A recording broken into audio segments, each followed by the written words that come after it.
Olá a todos, como vocês estão? Estou aqui para mais um episódio do Podcast Angélico e nesse segundo episódio seguido com a presença do psicólogo também tomista Álvaro Rodrigues, aqui também junto comigo a Dani. Dê um oizinho os dois, só para todo mundo ouvir vocês.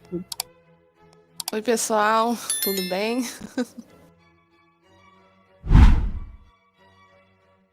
Beleza, então. Olá, Estamos bem. aqui, né, para mais um episódio do Podcast Angélico. Lembrando que esse episódio, né, que normalmente aqui a gente está gravando no final de semana, são episódios mais voltados ao público acadêmico, ou aqueles que, mesmo que seja leigo, mas queira aprender com mais profundidade sobre a psicologia tomista. Então, nós iremos aqui abrir o leque de diversos assuntos, ainda temos muitos assuntos para poder falar e conversar, e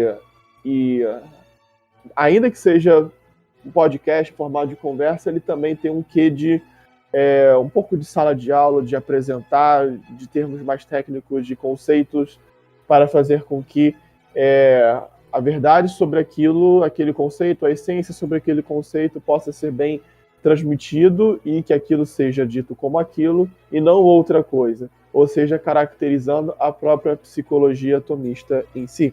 Então, no assunto de hoje, nós vamos falar sobre a psicossomática tomista, né? E a gente sabe que a psicossomática hoje, os alunos, os formados, né, os profissionais, sabe que tem grandes estudos relacionados a isso, né?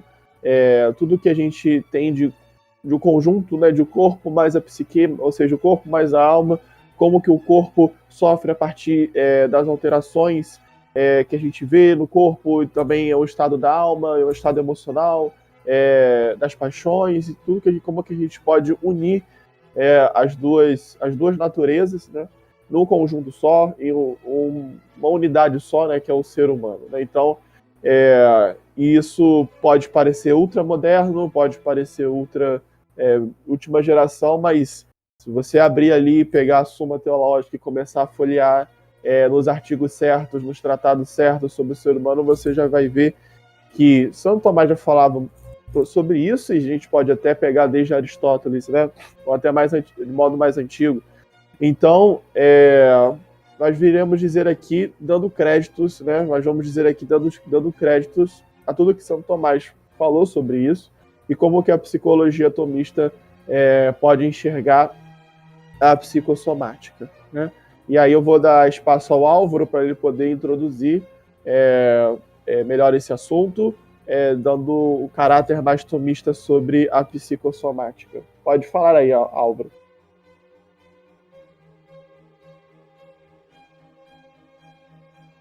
Então, enquanto tu falava aí, eu lembrei de uma coisa que o Gon fala, que é o seguinte: você, para fazer física, e se eu não me engano ele dá um depoimento de um físico. Eu não vou tentar achar aqui para poder não prolongar tanto, mas ele dá uma espécie de depoimento de um físico falando que teriam que reconhecer, se não me engano, ele diz reconhecer uma similaridade ao que eles estavam voltando com Aristóteles, porque não dava para tomar o mundo apenas como quantidades, que essas quantidades elas pressupõem qualidades também, então precisaria voltar a considerar algo mais do que quantidades. Então ele dá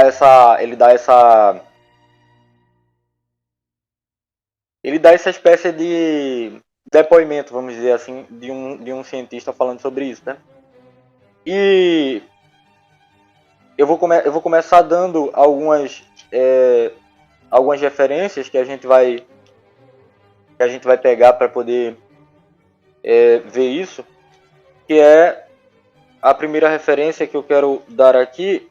Essa parte eu vou ler logo porque ela é muito pequena, que é da primeira parte, o segundo volume da edição da Loyola da Suma Teológica, no artigo, na questão 78, artigo 4, em que Santo Tomás diz assim na resposta, né? Ele diz que chama-se ainda, ele está falando da cogitativa, da estimativa, né, que é chamada de cogitativa no homem, e aí ele diz assim, chama-se ainda razão particular, e os médicos lhe destinam um órgão determinado, a parte mediana do cérebro. Isso aqui já aponta ele está falando de uma potência, né, de uma faculdade anímica, e de qual é a parte que os médicos dizem que correspondem à atividade dessa faculdade. Então ele vai dizer aqui que os médicos da época dele lá diziam que era a parte mediana do cérebro.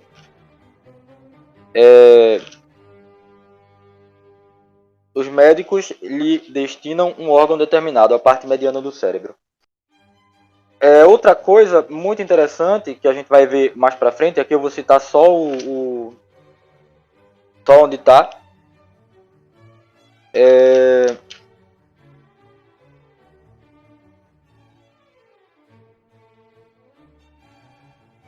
Nessa marcação aqui não.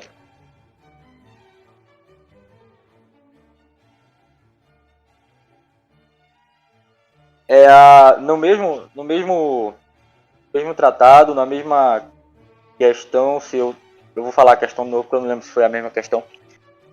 78, o artigo 1, a gente vai ver uma coisa bem interessante aqui sobre corpo e alma. E como, vamos dizer assim, o coroamento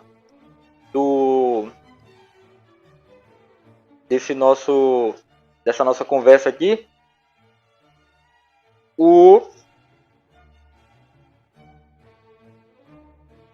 na questão, agora a gente já está em outro volume, a gente está no terceiro volume da Loyola,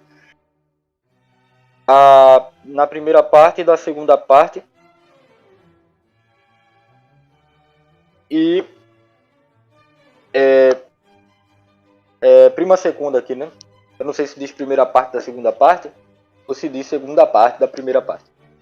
Mas enfim, a prima segunda, que tem um I, né? Agora em romano, depois dois Is. Então a gente vai ver a questão 17, que é a questão sobre os atos imperados pela vontade. Especificamente o artigo que pergunta se o ato do apetite sensitivo é imperado pela vontade. A pergunta vai estar especificamente o seguinte: o ato do apetite sensitivo é imperado? Lembrando que o ato do apetite sensitivo é a emoção. E aí, para encerrar essa introdução aqui, né? Vamos então pegar aqui o que seria uma emoção. E é o que Santo Tomás chamava de paixão, né? Não existia esse vocábulo, né? Emoção, na época de Santo Tomás. Essa é uma palavra mais contemporânea, vamos dizer assim. E então ele vai dizer o seguinte. Deixa eu achar aqui.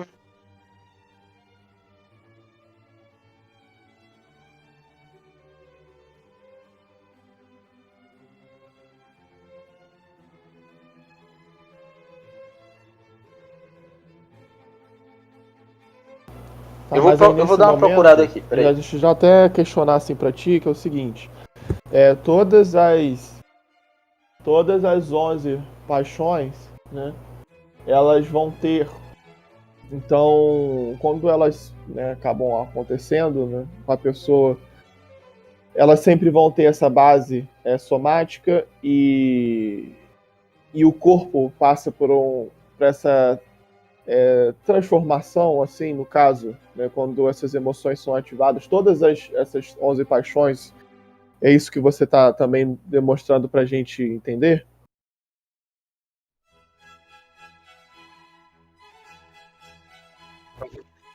Sim, sim. Eu acabei de achar aqui, ó. Os atos do apetite sensitivo, enquanto tem anexa uma transmutação corporal, chamam-se paixões, mas não atos da vontade. Ou seja, são atos do apetite sensitivo que se chamam paixão, não os atos da vontade. Os atos da vontade podem ser chamados afetos, mas não paixão. E aí, mais para baixo aqui, eu não estou dizendo exatamente onde está, né? Mas essa primeira parte aqui que eu falei está na resposta à primeira objeção. E aí eu vou dizer onde é que está isso direitinho aqui. Só um momentinho. E ele diz aqui também, na resposta à segunda, o seguinte: nas paixões do apetite sensitivo devemos distinguir uma parte, por assim dizer, material, isto é, a transmutação corporal, e outra normal, relativamente ao apetite. Assim, na ira, como diz Aristóteles, a parte material, aí ele vai narrar aqui uma parte material aqui, e vai colocar a parte formal, que é a ira como ele coloca aqui, né, o apetite da vindicta, e Sim. vamos dizer assim, o apetite de vingança, né? Aí o que a gente está querendo assim, né, construir aqui? Muito se fala da psicossomática, né, na psicologia moderna, né? A princípio, muito que eu vi na faculdade foi muito relacionado a necessariamente uma psicopatologia ou uma patologia, né? Quando a gente aprende lá o famoso caso de Anna Orr de Freud, por exemplo, né? Que ela que tinha lá um trauma de beber água, né? Não conseguia beber água e, enfim, ela entrava uma espécie de uma histeria mesmo, né? E ela sofria muito no corpo, aquilo que se passava e tal, de todos os seus traumas, o seu temor, né? O temor é uma paixão, no meio, né, dentro da psicologia atomista, e a gente vai muito relacionado ainda a patologias, né? Situações que passam no nosso corpo, que a gente sofre no nosso corpo, que vem dessas próprias transmutações, que agora a gente está falando um termo mais tomista mesmo, transmutação dessa paixão, né, da alma para o corpo. E aí, por exemplo, situações de crise de pânico, pessoas de alto nível de estresse, por exemplo, tem gastroenterite, por exemplo, né? São as questões associadas. E aí vai lá, né, tem uma doença acontecendo, isso vem lá, ó, psicossomático, a pessoa tá assim e tal. Eu mesmo já ouvi relatos, né, de pessoas que, assim, porque, né, dentro da área da informática também, que é o meu outro curso, já vi muitos relatos de pessoa que estava acamada, que não queria melhorar, né, e não melhorava, e a partir do momento que se trabalhou mais o psicológico com ela, ela teve a vontade, né, de querer melhorar, né, e aí a alma se transformando com aquilo e seu estado corporal também melhorar um pouco relacionado àquilo. Quase como se fossem pensamentos mais positivos e um querer, né, que aquela situação ali mude, né. Que a cura... Não, ela A não pessoa queria. não queria melhorar, Sinceramente, ela eu não não lembro qual era queria a dar ela. doença em si, sabe? Eu não lembro, de verdade. Mas eu sei de uma coisa que ficou bem gravada assim, tipo, a pessoa não queria sair do hospital, porque estava sendo bem cuidada ali no hospital, sabe? Acontece muito isso, entendeu? É aquela coisa que se E chama assim, isso de acontece muito ganho com secundário, né? idoso, assim, sabe? Com os idosos, sabe? Que, tipo, vão pro hospital e são bem cuidados lá e tal, coisa assim, só que Uhum.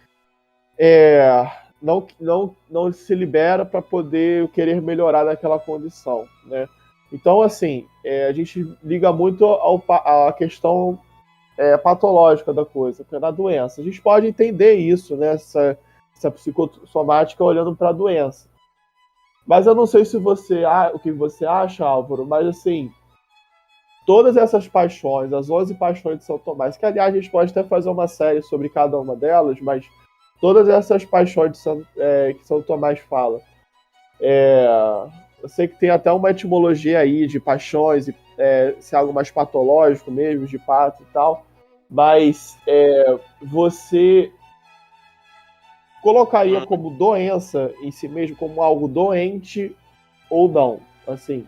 Porque aí a gente poderia inaugurar uma visão, inaugurar não, né, mas estabelecer aqui dentro desse episódio uma visão de reconhecer a psicossomática e as transmutações para além de algo somente de doença, entendeu? O que você acha sobre isso?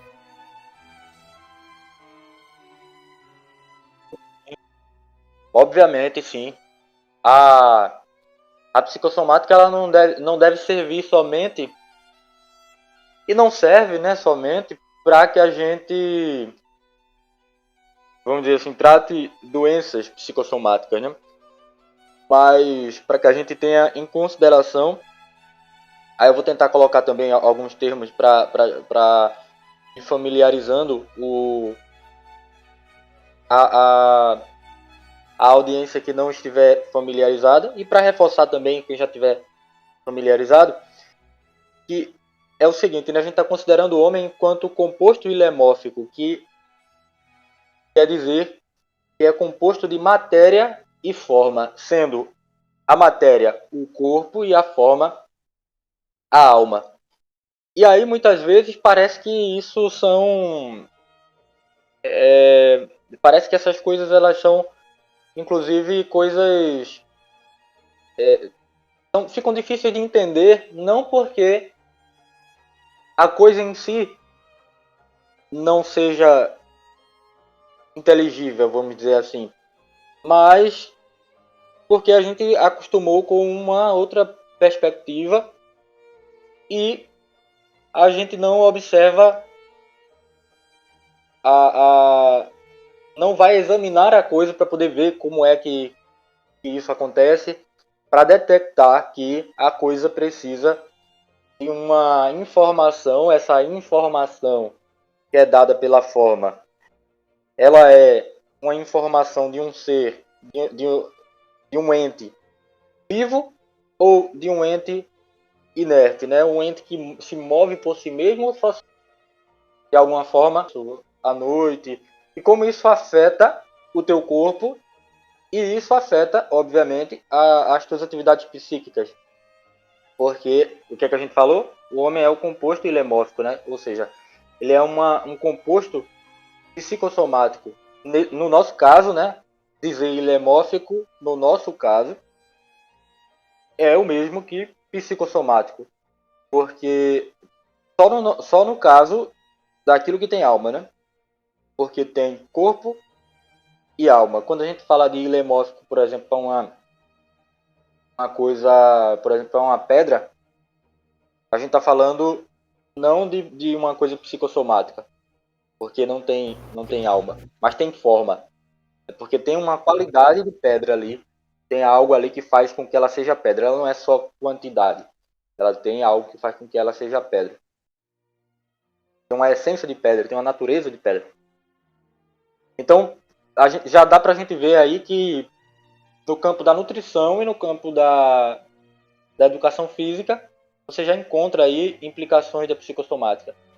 E aí você chega na psicologia e na neurociência e vê o seguinte, né? Você vê, por exemplo, que a psicoterapia ela pode mudar o seu cérebro. Você vê que as coisas que você faz no dia a dia podem mudar o seu cérebro. Então isso tudo é implicação da psicossomática. Então você quer desenvolver o cérebro do seu filho, como é que você desenvolve? Você vai lá, pega o cérebro dele e faz uma espécie de, vamos dizer assim, de modelação com os dedos? Não. Aí você faz o quê? Atividades específicas que desenvolvam determinadas áreas do cérebro. É uma via psíquica, mas não é uma via direta onde você pega o cérebro dele e desenvolve. E você quer desenvolver o cérebro dele para quê? Para que ele tenha boas atividades psíquicas. Então isso mostra como a nossa unidade de corpo e alma, ela é tão substancial, né? Ela não é uma coisa... Nós não somos almas presas num corpo, nós não somos almas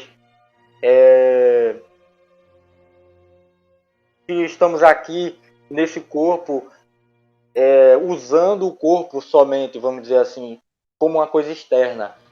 Nós somos também corpo, nós somos corpo e alma, nós somos corpo também. Então,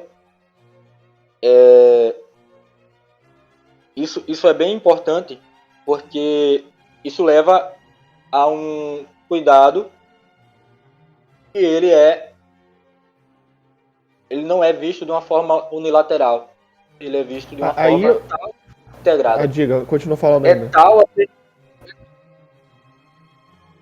tal a perfeição do homem consistir nisso, nessa integridade dele, nele estar inteiro, dele ser corpo e alma, né? A substância que nós chamamos de homem ou pessoa humana, com exclusão apenas de Jesus Cristo, que não se chama de pessoa humana, né? Apesar de ele assumir natureza humana, nós somos pessoas humanas. O que é que isso quer dizer, né? Nós somos uma substância... Bom, no nosso caso, quer dizer que nós somos uma natureza humana individual. Isso quer dizer que nós somos pessoas humanas. E pessoa quer dizer como é substância individual de natureza racional. É a segunda definição de Boécio. Diga, achei que você tinha terminado. Mas então, Piper vai dizer o seguinte. Ele vai dizer que, baseado em Santo Tomás, eu não lembro até onde é a citação de Santo Tomás e até onde é Piper, mas ele vai dizer o seguinte. Lembrei de uma coisa bem interessante que Piper vai dizer. Ele vai falar de uma questão que Santo Tomás coloca, que ele se coloca lá, que é o seguinte: se é mais perfeito a alma, se é mais parecido com Deus, uma coisa assim, a alma unida ao corpo ou separada do corpo? Aí a resposta final é que é a alma unida ao corpo por causa da perfeição. Porque ao homem, a natureza do homem, é mais perfeito a alma estar unida ao corpo do que separada. Você poderia imaginar que seria mais parecido com Deus se fosse a alma separada, porque é espírito puramente sem matéria. Sim. Mas não. E aí ele chega a um ponto tal de dizer que a alma aí é importante essa expressão que eu vou usar aqui agora. A alma é, a expressão agora, em certo sentido, podemos assim dizer, corporal. Porque ele quer dizer o seguinte, né? Ele não quer dizer que a alma é corpo. Ele quer dizer que é da natureza da alma estar unida ao corpo. Interessante isso, né? Porque assim, aí eu já lidei com várias pessoas que queriam de uma certa forma um estágio zen, né? Tipo, chegando ao zero, sabe? Tipo, zero paixões, zero preocupações, zero sim.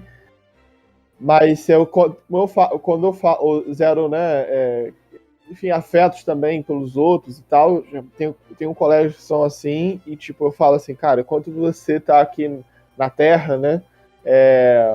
Unido ao seu corpo, nem tente chegar a se frustrar, chegar a esse nível assim, porque, enfim, uma hora você vai se apaixonar, uma hora você vai ter uma vontade de uma coisa que talvez você não queria que fosse assim. Obviamente, né? Dá para você ordenar tudo isso, né? Mas não chegar a zero existência disso tudo, entende? Só que assim, eu queria te perguntar algumas coisas da sua visão, do que você está trazendo, né? Do jeito que você está trazendo, que é o seguinte: como que você conseguiria diferenciar,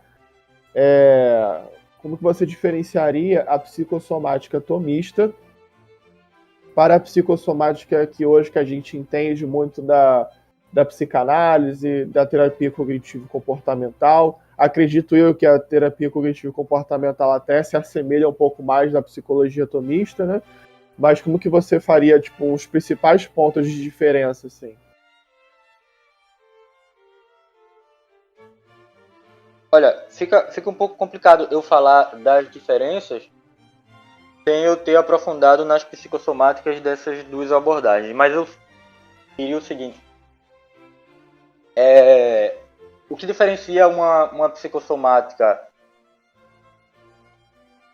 de outra, eu não estou falando dessas especificamente, que aí eu precisaria saber. Mas, por exemplo, o que pode diferenciar uma psicossomática de outra, uma das coisas, é isso que eu falei, de se considera que a alma usa o corpo meramente como instrumento, quase como se fossem duas substâncias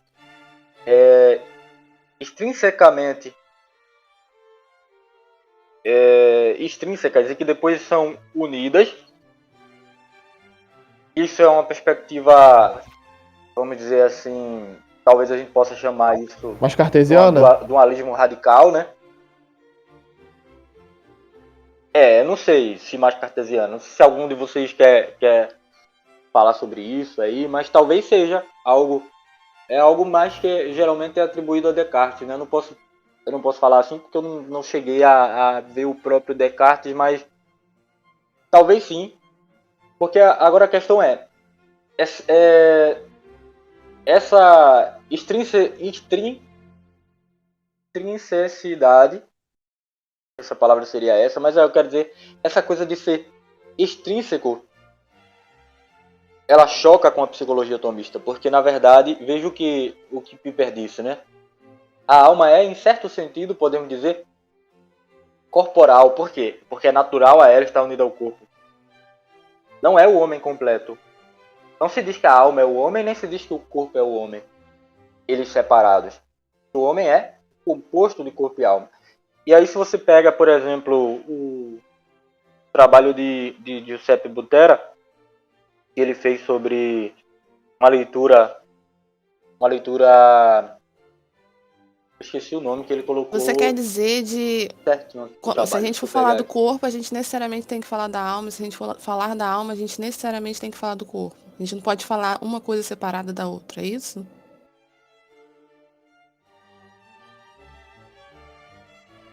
A gente não pode dizer que a natureza do homem ela é só alma ou só corpo. Então, quando a gente fala do homem inteiro, a gente sempre fala de corpo e alma. Não tem como você falar do homem inteiro sem Daí a falar diferença de de corpo outras abordagens, e né, na alma. psicossomática é que separa uma coisa da outra?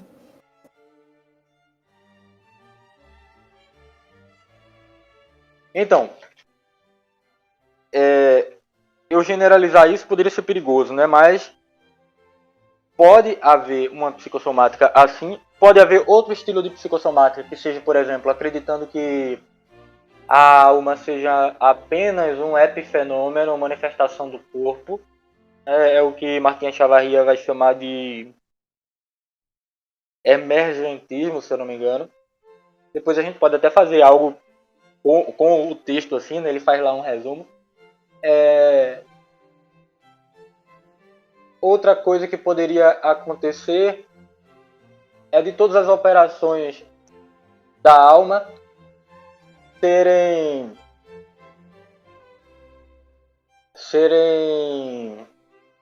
atribuídos a ela órgão corporal, né?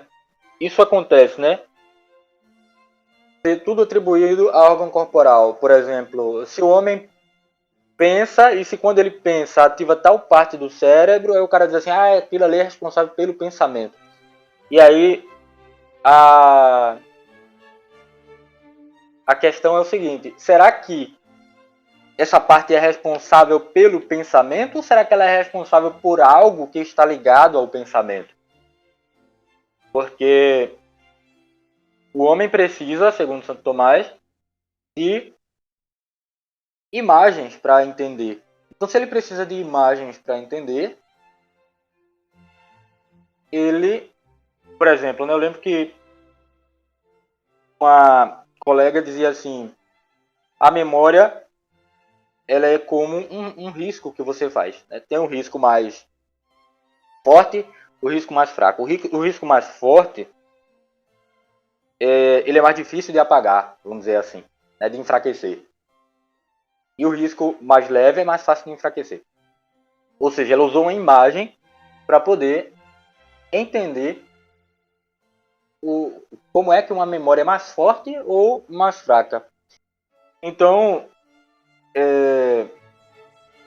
ativar uma parte do cérebro quando eu entendo alguma coisa não prova que a inteligência está no cérebro, mas prova que quando eu vou entender alguma coisa, eu uso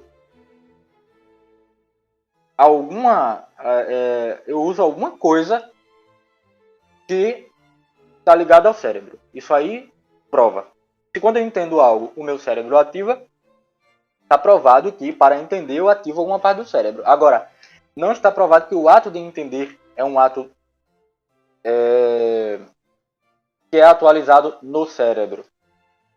Então isso também seria uma diferença possível entre a psicossomática tomista e possíveis outras psicossomáticas, que é o seguinte. A vontade, a inteligência e a vontade, elas não se atualizam em órgão corporal. Isso é uma coisa que Santo Tomás vai colocar e tem toda a justificativa para isso. O trabalho de Giuseppe Butera que eu falei é Thomas Aquinas and Cognitive Therapy, an Exploration of the Promise of the Thomistic Psychology. Aí tem uma parte em que ele diz mais ou menos o seguinte, né, que as concepções, né, as perspectivas isso ele citou Aaron Beck aqui, né, que as perspectivas, as concepções do homem, né,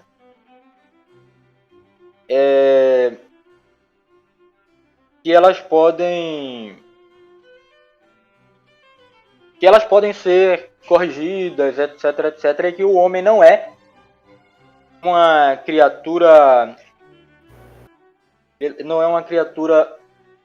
submissa, vamos dizer assim, vítima, essa é a palavra, não é uma criatura que é vítima das suas reações bioquímicas, dos seus impulsos e dos seus reflexos automáticos. E isso mostra, da parte de Aaron Beck, uma consideração de que o homem tem alguma liberdade. E isso é um dos pontos de contato, inclusive, que Giuseppe Butera vai colocar. É Giuseppe Butera, né? Giuseppe Butera. Ele vai colocar, e esse ponto ele vai colocar com um subtítulo, vamos dizer assim, que ele vai dizer assim, ó, o modelo de pessoa humana subjacente, mais ou menos isso que ele vai dizer. É um modelo de pessoa humana subjacente nas teorias. A teoria é antifisicalista e humanista. Ele vai dizer que isso. Aí o humanismo tem vários significados, né? Então, mas nesse sentido aqui ele quer dizer que há uma diferenciação do ser humano, dele não ser vítima dos mecanismos biológicos, né? E aí ele vai colocar isso como um ponto de aproximação entre Aaron Beck e Santo Tomás. Ele está fazendo uma leitura aqui da TC, né, da psicologia cognitiva de Beck, com a psicologia tomista. Isso é muito importante, né? Porque seria um elo entre dois nomes mais perto, né, do nosso tempo, mais contemporâneo, quanto Santo Tomás, né? Então, eu também vejo por aí, tá, essa questão de uma possível diferença dessa psicossomática. Às vezes, assim, o que mais nos diferencia, né, como psicólogos, né, e aí acho que somente Viktor Frankl que se aproxima mais disso é realmente a dimensão noética, né? Então, como essas duas faculdades da inteligência e da vontade, em outras abordagens não são colocadas dentro dessa equação, né, que é do ser humano. E aí agora Viktor Frankl ele não fala muito de inteligência, intelecto, né? Vejo não muito, mas é o que mais se aproxima, né? É o mais próximo disso. Eu tenho uma opinião, né? Assim, pode ser um pouco simplista dizer isso, mas se é para a pessoa se situar um pouco, ajudar a se situar, ajuda. Eu vejo que a psicologia atomista é tudo para você desembocar nela, você pode unir tanto coisas da TCC, elementos da TCC, com a logoterapia. Unindo um pouco das duas, você chega ao que é mais próximo da psicologia atomista, né? Obviamente que eu vou ter alguns pontos de discordância e tal, mas assim, pegando todos os pontos congruentes, né? Colocar os dois juntos, e aí você vai chegando mais perto da psicologia atomista, né?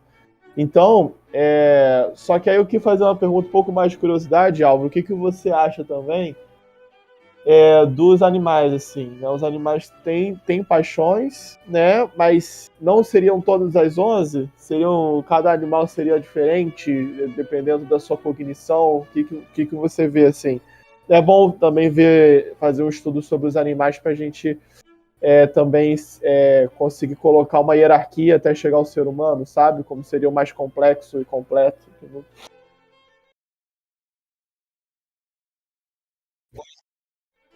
Aí tem uma coisa que é o seguinte, né? Isso aí, pra eu conseguir falar sobre isso, por exemplo, eu teria que pegar e fazer, vamos dizer assim, o estudo dos animais, né? Uma coisa mais... Mas, por exemplo, um gato, ele tem todos os mesmos 11 gêneros de emoções que a gente tem. Cachorro, ele tem os 11? Caramba, 11 isso de emoções. Isso eu não esperava mesmo, entendeu? A Dani, que faz veterinária, ela também pode ajudar, tá? Sabia disso, Álvaro, né? Que a Dani entrou no curso de veterinário. Não tava. Revelou, meu mistério. Revelou teu segredo, Dani. O mistério. Tô aqui toda misteriosa e você revelou, que isso. Realmente, os animais, eles têm, talvez não, com certeza não como os seres humanos, né? Mas eles têm sim uma faceta aí, como o Álvaro falou. Como o Álvaro falou.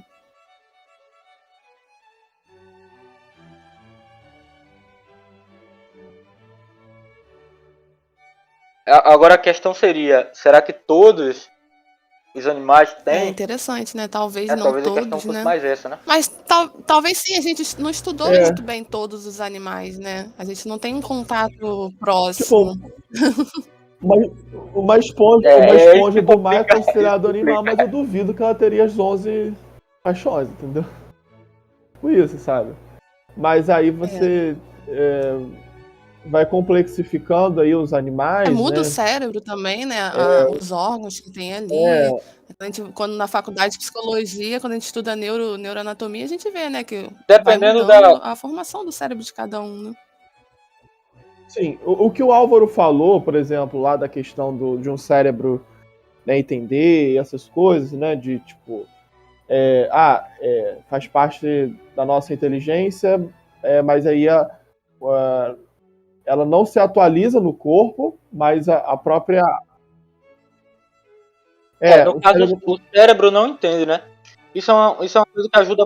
Isso é uma coisa que ajuda Sim. bastante na terapia, inclusive. Saber que o cérebro não entende porque o cérebro sente. Então, por isso que ele, às vezes, Sim, vamos mas dizer assim, por pode dar isso uns bugs, que. né? Falando na linguagem Mas mesmo. assim, aí que vai a discordância, porque na faculdade já ouvi, né, de algumas abordagens e tal, que, olha, se o humano não tivesse o córtex pré-frontal, colocando, tipo assim, a parte do pré-frontal, entendeu? Frontal do ser humano é que entende tudo, sabe? Ou seja, materializando ao extremo o que é o entendimento do ser humano, sabe? É porque como parte da talvez seja isso. Eu não estou dizendo que seja necessariamente, mas como parte da premissa de que tudo vai ter que ter um correspondente material, quando você entende uma coisa e ativa aquela parte lá, o cara faz assim, opa, essa parte aqui. Mas a questão é, numa visão que vai de cima para baixo, vamos dizer assim, numa visão metafísica, a gente vai ter uma vamos dizer assim, a gente tem aí uma visão e você pode dizer o seguinte, né? Essa parte estar ativada, ela demonstra não que algo acontece necessariamente naquele órgão. Vamos dizer assim, eu vou explicar melhor, porque ficou meio... Quer dizer que algo acontece naquele órgão, mas não necessariamente seria a inteligência. E a inteligência não acontece no órgão propriamente, por quê? Porque o objeto dela, ele ultrapassa aquilo que o órgão, vamos dizer assim, aquilo que o órgão pode atualizar. Você não consegue imaginar um conceito, você imagina algo e forma o conceito. Quando você imagina casa, você não imagina um conceito de casa, você imagina uma casa específica que você se serve dela para ver o conceito nela. Porque o conceito é algo que é concebido na inteligência. Então, mas veja aí, você diz assim, imagina casa, quando você fala casa. Aí eu concebo uma casa na minha cabeça, na imaginação, e uma casa ela é concebida de modo atual ali na inteligência.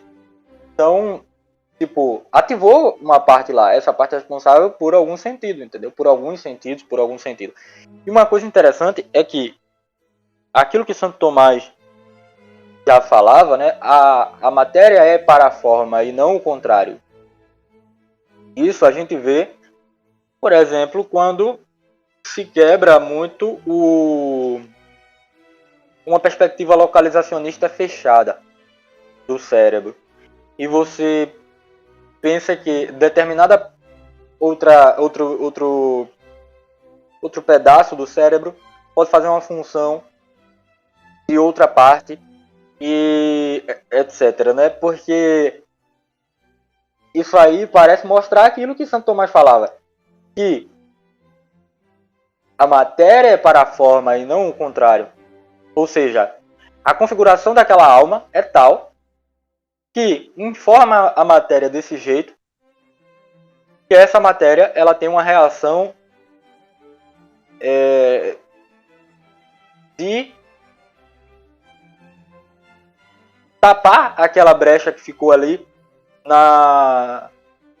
que está faltando ali para a função da alma se atualizar. Óbvio que isso não vai acontecer sempre, porque há limite para isso, né, de uma parte do cérebro. Tipo, o cara perdeu metade do cérebro, tem 40 anos, perdeu metade do cérebro, será que a outra metade vai fazer todas as funções? Ou talvez faça algumas? Todas eu acho que é muito difícil.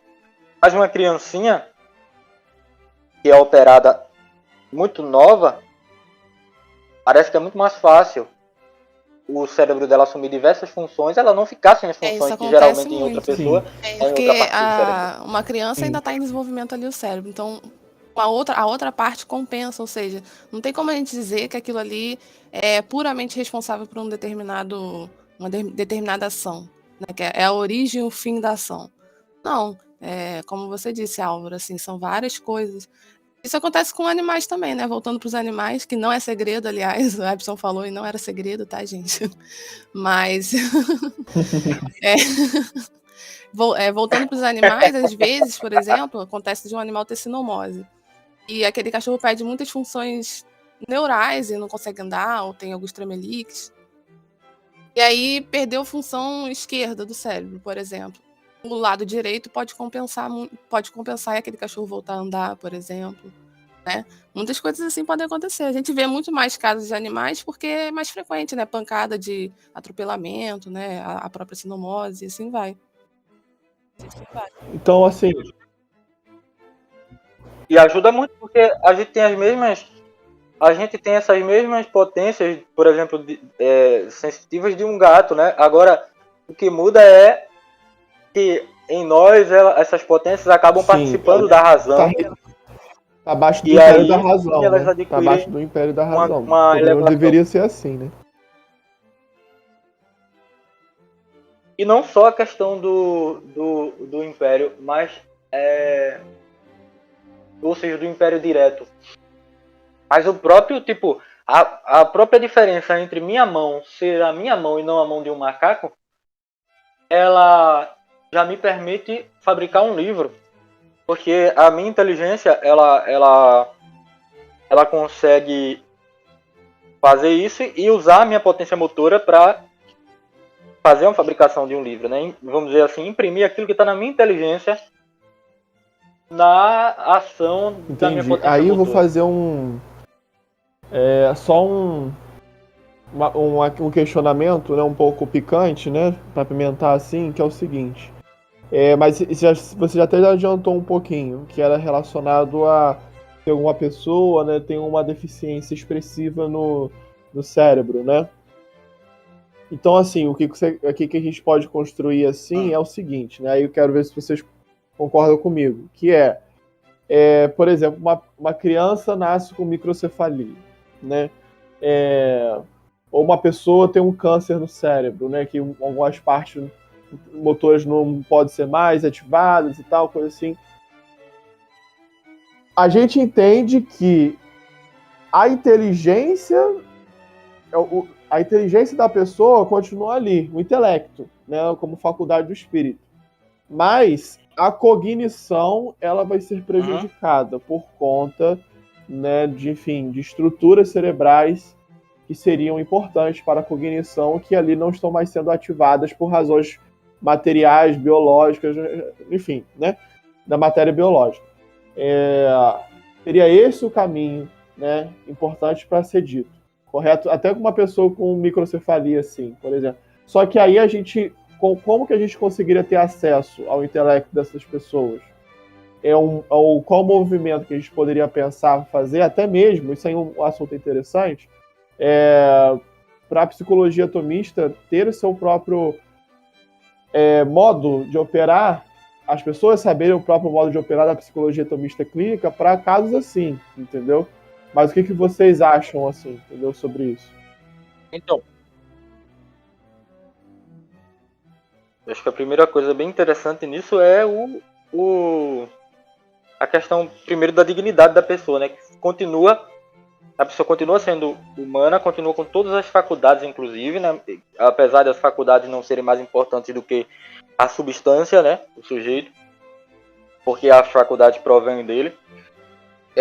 Mas continua ali uma pessoa humana e que, inclusive, tem todas essas faculdades, que são faculdades obrigatórias da pessoa humana, mas não está conseguindo atualizar.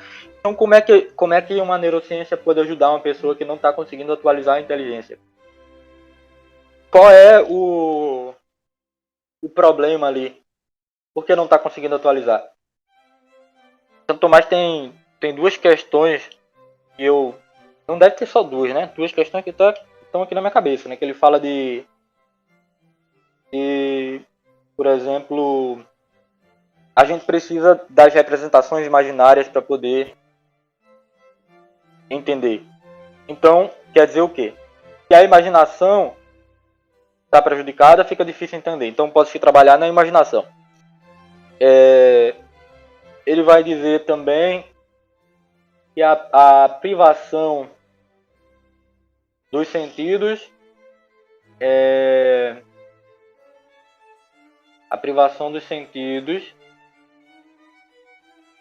pode impedir a intelecção, alguma coisa assim. E então você vai trabalhar naquilo que é prévio ao intelecto, porque é isso que está, claro, dentro daquilo que for possível, né? Porque é isso que está atrapalhando o processo, porque o intelecto em si não adoece. Ele não sofre corrupção. Então o grande problema é como ele foi aplicado, como modificaram partes do cérebro que serviam ao intelecto ali, das potências que serviam ao intelecto. Então, vai muito isso aí, nessa isso aí que linha, você meu falou ver. é justamente isso. Eu posso até Pelo acrescentar menos um em pouquinho, parte. porque na minha formação em aba, né, depende do imprinting também, né? Quando você vai começar a fazer alguma intervenção naquela pessoa. Se a gente deixa o cérebro já se desenvolveu, né? Tá ali, não tem mais. Aí vocês podem lembrar o nome, porque eu não lembro, né? Não tem mais como desenvolver mais, já madurou, né? Tá maduro. Aí não dá. Seria a neuroplasticidade, Isso tipo aí. assim, não tem mais A neuroplasticidade. essa potência da neuroplasticidade. Isso, quando Ela não diminuiu, tem, né? Mas né, aquela a continua neuroplasticidade mais, aí não dá pra gente fazer muita até coisa. morrer. A gente até consegue fazer uma coisa ou outra, mas não muita coisa. Mas se a gente pega lá no imprint, lá quando é criancinha, a gente vê as que começam terapias cedo. Imprint é quando Imprint é o quê? as primeiras impressões, né? Os primeiros momentos daquela criança. Isso. Agora a neuroplasticidade ela continua até o fim da vida, né? Agora a questão Quanto a gente tem. quanto de neuroplasticidade. A qualidade da neuroplasticidade ao longo A gente da pode vida. até fazer alguma coisa ou outra, né? Lá aconteceu um acidente mais pra frente, a gente consegue resolver algumas coisas, mas se a gente faz isso naquele momento da primeira infância, a gente consegue muitos bons resultados. A gente já vê em vários casos, né, de crianças que começam a terapia cedo e desenvolvem muita coisa. A gente consegue lá acessar um pouco do intelecto ali, por conta dessa neuroplasticidade.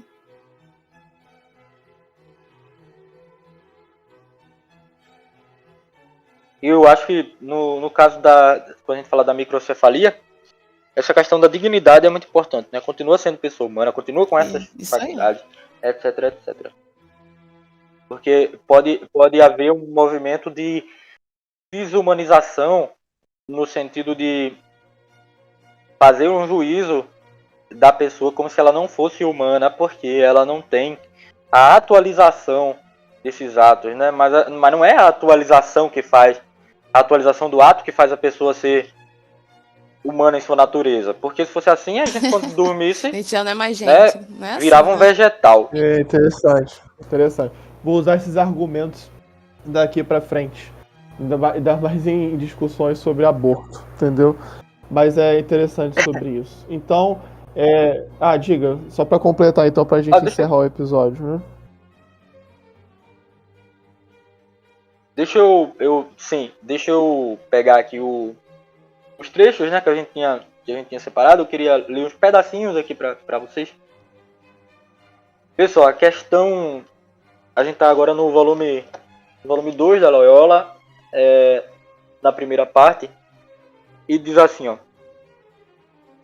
Os gêneros de potências da alma se distinguem segundo os objetos. Quanto mais uma potência é elevada, tanto mais seu objeto é universal, como já ficou explicado.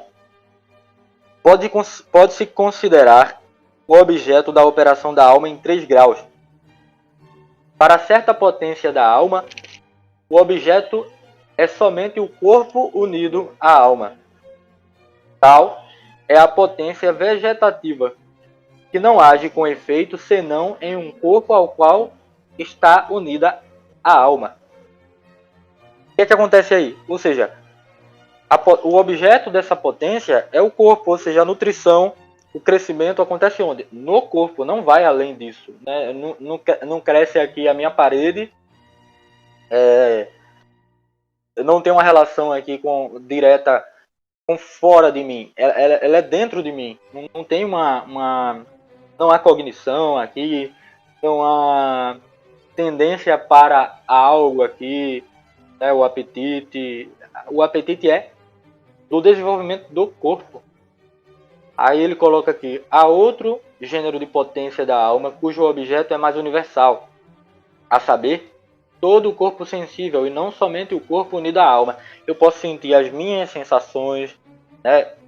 A interocepção, né? Eu posso sentir, puxa, minha barriga agora dentro, né? Tá ardendo, né?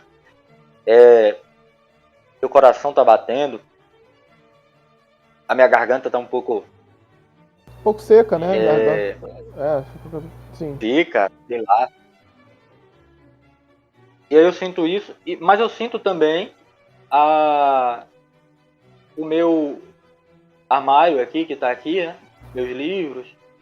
Eu sinto o violão que tá aqui na minha frente pelo olho, né? Ou seja, eu vejo, né? Isso, né? É até estranho a gente falar sentir, né? Eu falei justamente de propósito, porque o olho parece tão espiritual, né? Que você fala sentir, sim, mas é um sentido, estranho, né? Sensitivo. E aí, pois é, mas ele é tão elevado que geralmente a gente não usa, né? Tipo, eu senti com o meu olho. Sentir tá muito mais... a gente fala muito mais se do você tato, vê né? aquelas representações, Então, se você viu aqueles vídeos, né? De representação de anjo, né? Conforme a Bíblia, né? A rixa conforme a Bíblia. Um monte de olho, entendeu? Mas seria meio que isso. Então é um órgão que tem um sentido até um pouco mais elevado mesmo, entendeu? sim, a audição e a visão são considerados os sentidos mais elevados porque servem mais à inteligência.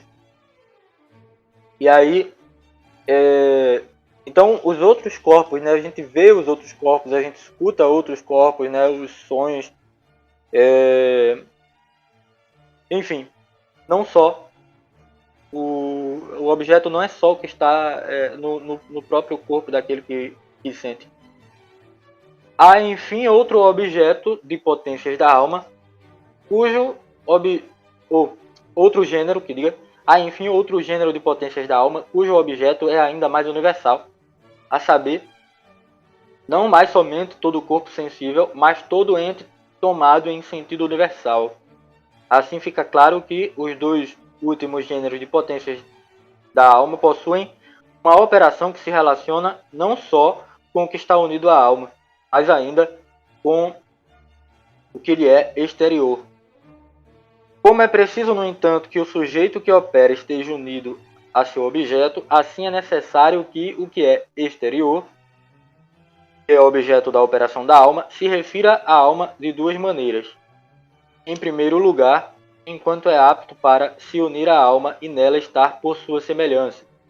Com respeito a isso, há dois gêneros de potências, a saber, as sensitivas, relativas ao objeto menos comum, que é o corpo sensível, e as intelectivas, relativas ao objeto comuníssimo, que é o ente universal. A segunda maneira, conforme a própria alma esteja inclinada e tenda para o que é exterior. E com respeito a isso, existem também dois gêneros de potências da alma, a saber, as apetitivas, na medida em que a alma se refere a algo exterior, como ao fim, que é primeiro na ordem da intenção. O outro gênero é a das potências locomotoras, na medida em que a alma se refere a algo exterior, como ao termo da operação e do movimento. Com efeito, é para obter um objeto desejado e intencionado que todo animal se move. E aí também a função motora em nós vai ter algo mais elevado também por causa da inteligência, né? A gente vai, por exemplo, para se comunicar, né? A gente vai dizer legal, vai falar em libras, vai escrever, falar, né? O próprio falar, a função motora envolvida nisso, né? Não é algo que não tem Pois é. uma função motora. E, por fim... Não, eu vou falar pois é mesmo. Você ia falar alguma coisa? Então, antes que você dissesse, pois é, vamos encerrar, por fim. É o seguinte.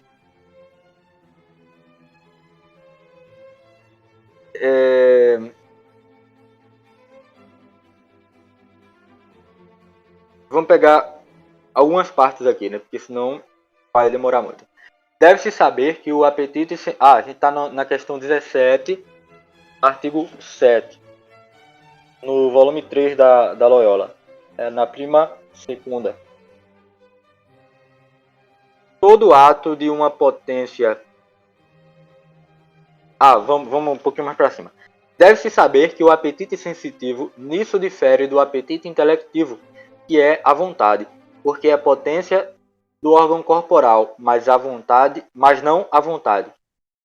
O apetite sensitivo é potência do órgão corporal, mas não a vontade. A vontade é apetite intelectivo.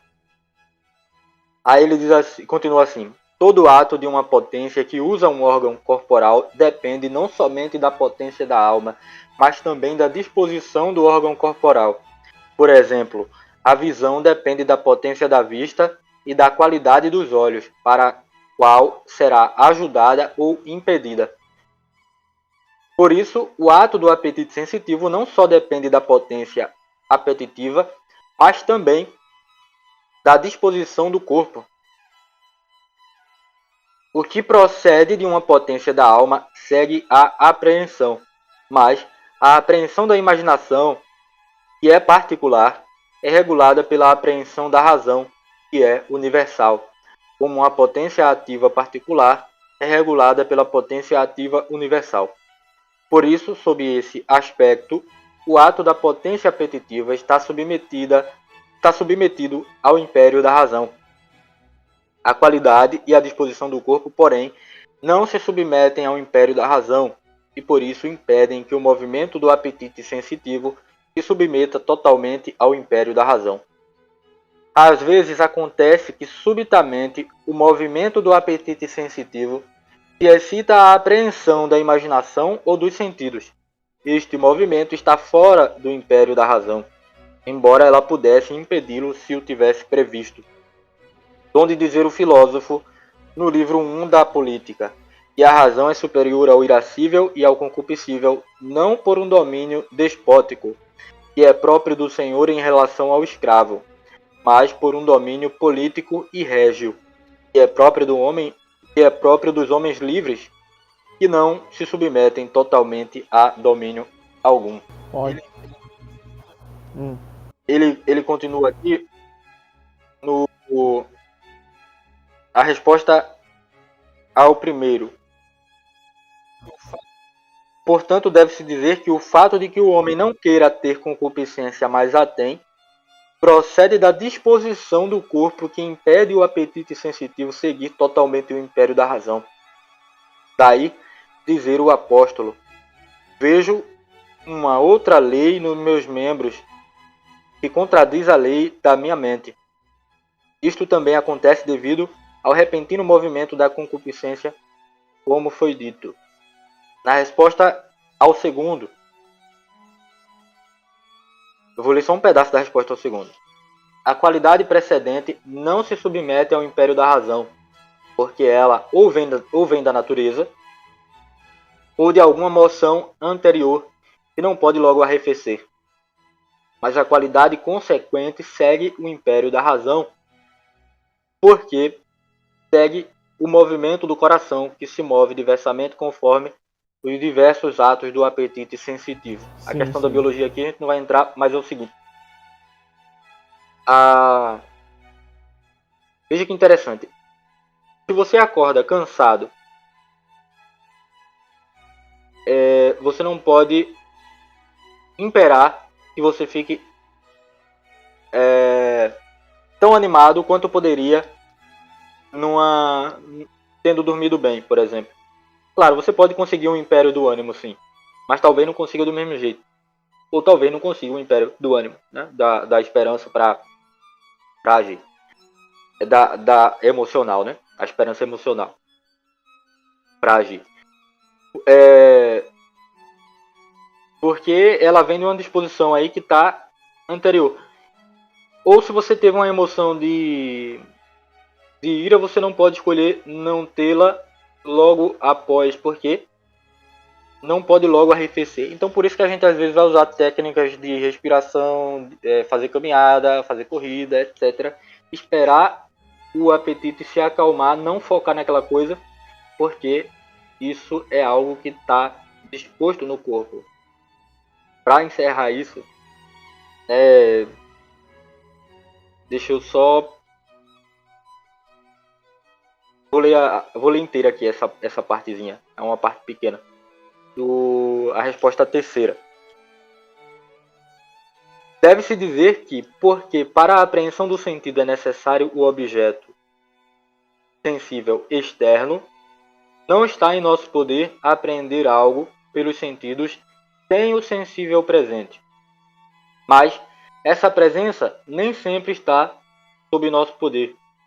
Eu nem sempre eu posso ver à frente da minha casa, porque eu nem sempre estou na frente da minha casa, né? Mas essa parte eu li. Então o homem pode usar os sentidos quando quiser, a não ser que o órgão impeça. Se eu estiver na frente da minha casa, eu posso usar o meu sentido, a não ser que o meu olho caia areia no meu olho e eu não consiga ver. E ele continua. A apreensão da imaginação, todavia, se submete à ordem da razão, segundo a força ou fraqueza da potência imaginativa. Que o homem não possa imaginar o que a razão considera, isto acontece ou porque os objetos apresentados não são imagináveis, como os incorpóreos, ou pela debilidade da potência imaginativa devido a uma indisposição orgânica.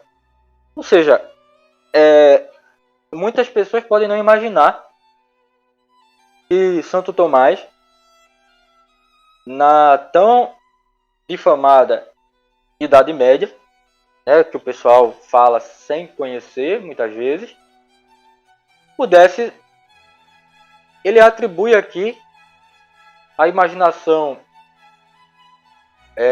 estando ruim a uma indisposição orgânica. Agora, se essa indisposição orgânica ela veio, vamos dizer assim, involuntariamente ou voluntariamente, ou seja, se você praticou diversas vezes atos de vício e adquiriu isso, ou se na verdade você teve um problema no cérebro e aí sua imaginação não consegue atualizar de uma forma satisfatória, aí é outra história, né? Mas ele atribui aqui claramente como uma possibilidade. Uma das possibilidades é que seja um objeto que não é sensível, aí a imaginação não consegue. E a outra possibilidade é aquilo que provém de indisposição orgânica, que é uma não atualização de forma satisfatória por causa de uma indisposição orgânica. E Giuseppe Butera, no artigo dele, né, La anticipación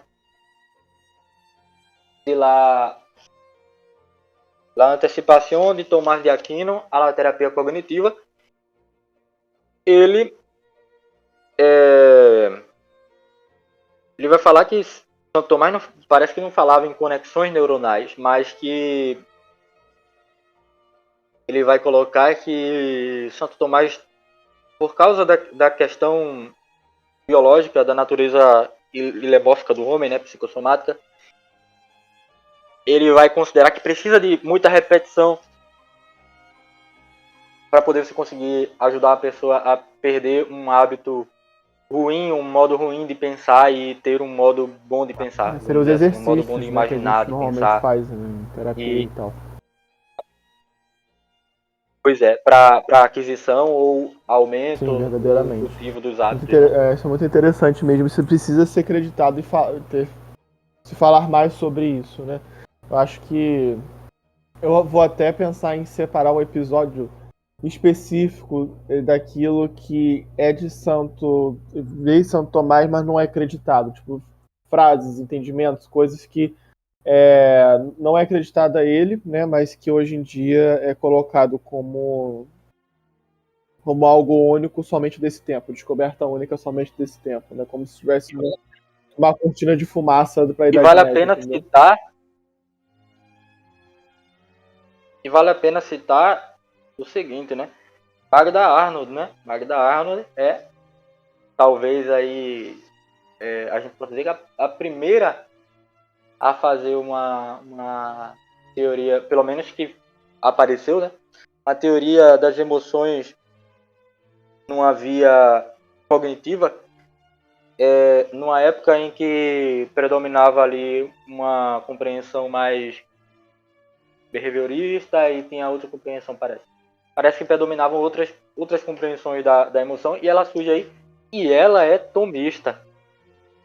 E as paixões, as 11 paixões básicas as 11 emoções básicas que ela fala são exatamente os 11 gêneros de paixões em Santo Tomás, né? São 11 gêneros porque tem as espécies, né? Por exemplo, tristeza. Aí tem misericórdia, inveja. Enfim, Sim, tem sim. Eu também tipos quero um dia fazer uma série tristeza, só vamos com dizer assim. com essas 11 gêneros de paixões, essas 11 paixões. Bom, mas agora, né, a gente chega ao final do nosso episódio. Então agradeço a todos que ouviram, né, e permaneceram assim aqui conosco, né, vendo todos esses conteúdos importantes.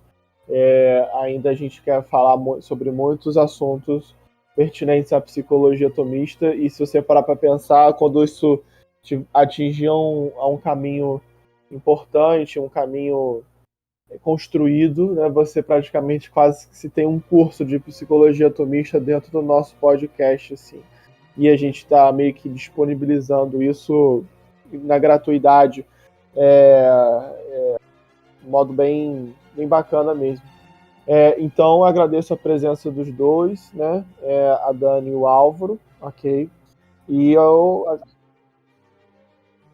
Vamos fazer um depois aí sobre Poderia ser psicologia realmente animal, né? A gente interessante. pode conversar sobre isso. Tem gente pode conversar. Você é quando a Dani, né? Você tá em qual período, Dani? Só pra saber Tô rapidinho. indo pro segundo ainda.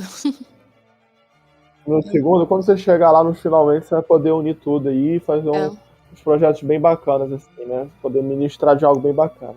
Bom, então agradeço a todos, tá? A presença de vocês e todos os ouvintes. E até o próximo episódio, galera. Tchauzinho pra vocês, hein? Valeu. Obrigado. Até a Valeu, hein? próxima. Valeu, obrigado. Tchau. Até a próxima.